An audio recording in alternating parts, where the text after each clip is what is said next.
popularity of local food can be seen in the thousands of people who attend Savour Stratford. But earlier in the year, Stratford hosted a less optimistic event. It was the launch of the Ontario Agricultural Sustainability Coalition, or OASC, an umbrella group created to focus the lobbying efforts for a significant portion of Ontario's farming sector. The farmers gathered for OASC were no less interested in local food than the vendors at Savour Stratford, but they would, to an urban writer like Sarah Elton, represent industrial, larger-scale agriculture. These farmers may not sell directly to consumers. They may not have organic produce for sale at a local farmer's market on the weekend.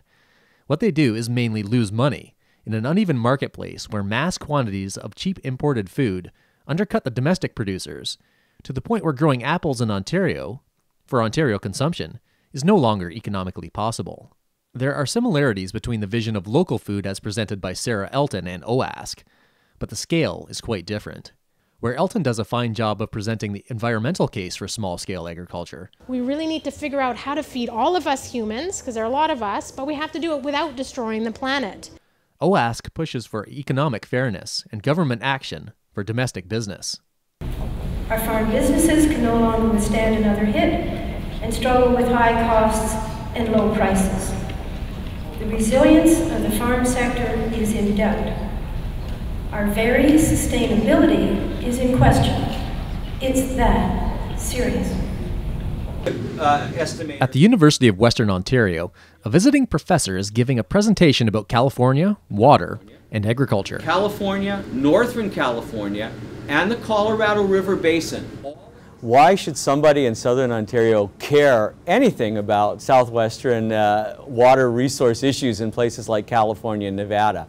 Well, of course, people here like to go to Nevada to gamble, and they like to go to California to enjoy our beaches. But more importantly, of course, California is the largest agricultural producer in the United States. Many of winter fruits and things like that people in Canada enjoy, winter vegetables, come from California.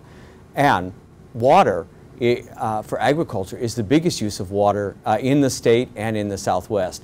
Water is a dwindling resource in arid California.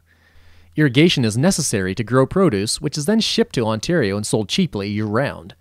But Dr. McDonald sees a food future quite different from the one consumers have come to expect as the norm. We'll have to get our food somewhere else, whether we grow it locally, whether we have less food choices on the table, whether we import it, there will be a price to pay. In California, we still use the majority of our water for food production. Will there come a day when you won't get California strawberries, California asparagus and produce? Probably not in the foreseeable future. But if we draw more and more land out of production, the cost for that produce will invariably go up. The cost of producing local food is significant, and Ontario farmers don't have much room to wiggle in their budgets.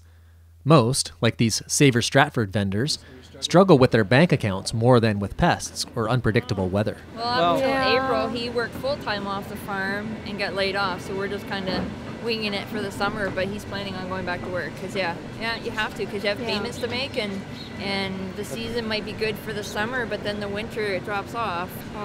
But it's getting tougher and tougher because farms cost so much to buy, and we've only been farming 5 years, so our debt load's really huge. You don't want to know. And it looks like, we do have everything. I mean, we're very blessed, but it's a struggle watching the bank account. So I don't look at it some days, and I don't write checks some days. I'm fourth generation farming on the farm, and we're having a tough time. So while we're told the local food movement is growing strongly, and the future of local food is bright due to factors in other countries, the immediate struggle is plain to see on the faces of the people doing the heavy lifting. How do I say this? We try to give the best quality possible for the best dollar we can. The struggles between the enjoyment of farming and the often harsh reality of making a living from the land play out every week in the pages of Ontario's largest agricultural publication, Ontario Farmer. When the editor of the news magazine was asked by Eye on the Wall to comment on local food, he said, "I'd rather not be a newsmaker. I'm in enough trouble as it is with the media."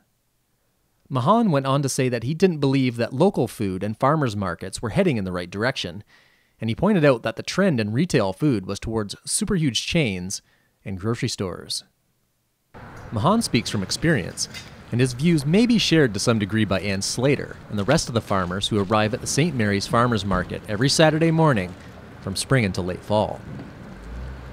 They're farmers, after all, and they read the same news as Mahan, and they see the same expansion of big box retail stores, albeit not from an office in downtown London. Ann Slater is an organic original, a pioneer in local food and direct-to-consumer agriculture. She's the former head of the Ecological Farmers Association of Ontario and has lobbied for changes to the rules governing small-scale poultry production. Her main role, though, is being a farmer. And since this is Thanksgiving weekend, she's hoping to have a lot of sales. Ann sets up her space in the dark and arranges produce in the first light, waiting for her regular helper to arrive and be promptly put to work.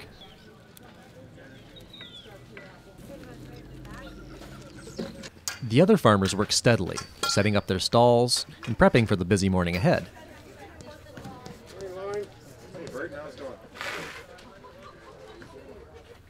Ann and Sophia are still working when the first of the day's customers arrive. The mood is relaxed, there's no rush. Customers chat with the vendors and each other, grab a homemade breakfast sandwich and a coffee, pick over produce and buy bags of food, confident in their purchases. I find here that there's more of the real hands-on. I find a lot of time the quality of the products I take home here. If I buy it from, not necessarily one of the markets, but any place else I don't have, I know exactly how fresh this is. I know when she's picked this and how long she has it. She doesn't have a stockpile of stuff, so, you know. Well, I come here frequently throughout the year. I have a family in St. Mary's, but I'm from Toronto, so I come here to shop each time I come because of the diversity I can get and the quality I get here in the vegetables. So I usually always try to make a point of coming here, at least in the fall, to get the squash and great variety this particular vendor has. Those are Blue Hubbards. Ann's customers get fine produce at a reasonable price. How much are they? They're $4. And they also get an endless peal of laughter.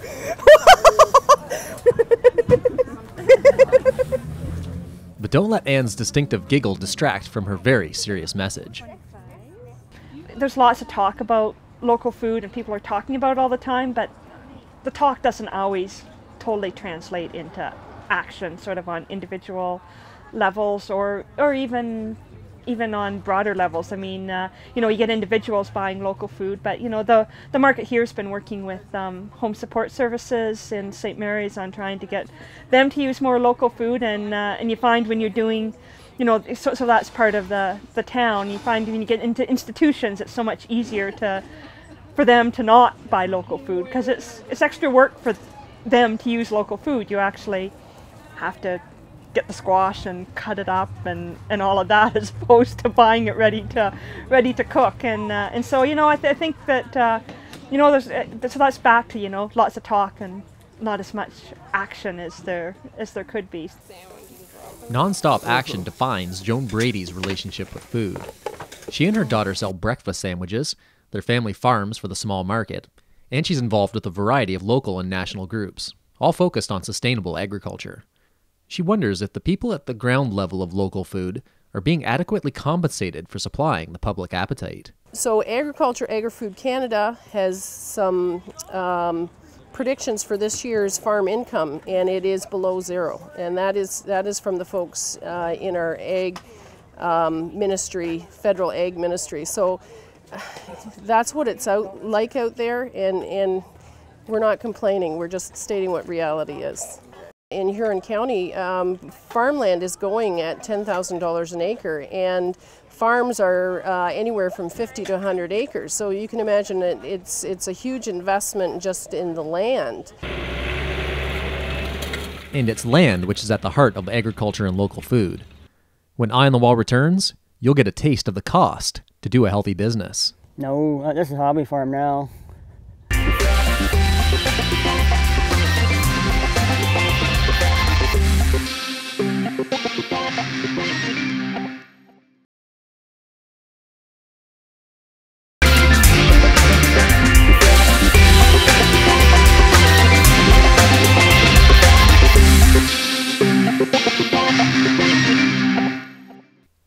There are many challenges to local food production. The price of land is high, farming isn't always an attractive option for younger people, and not everyone has an aunt who's an organic original. But the seeds of a different kind of food culture can be found in today's writers, farmers, and organizers. If there's one ingredient missing from the recipe, it's the consumer, who needs to choose local food and prepare it, a task that can be overlooked in the overall food discussion. It takes a good product, a good animal, a good processor, and a good cook. So, Eye on the Wall took up this challenge with a dedicated local meal from a familiar vendor. First, the beans are soaked, the longer the better, in this case 8 hours. After soaking, the beans are boiled until soft. Also cooking on the stove are 2 grass-fed beef patties and a small pot of rice. The burgers are chopped up after they've been browned and set aside. The now softened beans and cooked rice are combined with homemade stewed tomatoes, the included flavor pack, and the beef. This mixture is simmered for 20 minutes, and then it's time to enjoy Cuban beans and rice with beef. Total cooking time, not including soaking the beans or simmering time, is roughly half an hour. Total cost, under $10. But unfortunately, this cheap food is also at the root of the agricultural dilemma. If you consider the folks that are in a factory that work 35 to 40 hours a week for good cash at the end of the day, you really wonder why anybody farms. Thank you very much. Thank you. One way around this monetary puzzle is for farmers to sell directly to consumers, thereby eliminating the middleman and increasing the profit margin. But not every farmer is going to spend his or her days at the market. Industrial agriculture is also part of local food. By simplifying a natural process with technology, being a dairy farmer, for example, is more like working a 9-to-5 job. It's all on air gates, so. A farm this size, as long as you can produce the milk, you can make a damn good living. Sometimes things don't go like you would like them to, but it don't matter what business you're in. You probably got days that things don't go the way you plan on going. Dairy farmers have a provincially regulated marketing system that ensures a profit for the farmers and the overall industry. This production is protected by trade rules that ensure there's a market for Ontario milk. But it is a very expensive industry to enter. A single kilogram of milk quota is more than $25,000. Automated milking systems and cattle barns cost a lot of money. Larger operations have become the norm in dairy, to the point where Joe's 100 acres and 40 cows are considered small scale. No, this is a hobby farm now. These they average somewhere around maybe 50 to 100. There are a few bigger farms. There's no such thing as a factory farm. That's just a label that the media put on it because they're so large. Some people think their milk comes from a plastic bag at the grocery store. And some think the chocolate milk comes from brown cows. So there needs to be education out there. And one problem is, as soon as they go to the store, they want to buy this nice shiny apple, but they don't want to use pesticides and herbicides and fungicides. But there's a reason why we gotta use them, because they don't want to buy the produce. Joe estimates it would cost over $2.5 million to duplicate his operation, if the dairy quota was available to purchase. He's part of the local food chain that keeps food prices stable and low for the entire province, while ensuring farmers get a good return on their investments. The money may be better, but the cash comes with a cost. Farming is no longer a way of life, it's a business now, so quit treating it like a way of life.